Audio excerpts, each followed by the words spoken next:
বাজাৰৰ সবচেয়ে এক্সপেন্সিভ মাছ রেও আর মানাইলা কি নিজের বিলর মাছ খাইতেও তো মজা। আর এখন 2 দিন আগে আমার একে ছোটো ভাই গেছিলো বাড়ি, তো তাই মারাইছইন।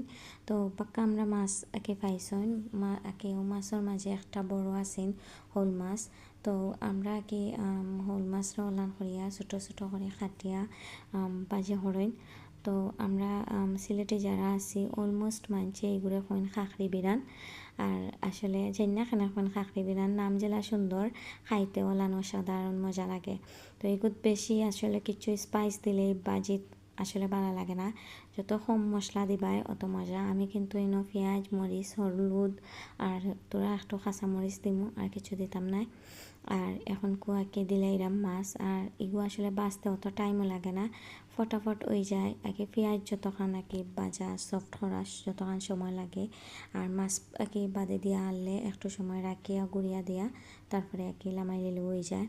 আর গরম গরম খাইতে খুবই মজা লাগে, খুবই একটা কি টেস্ট। আর এগুলো তো আর নিজের বিলর মাছ খুবই মজা আছে।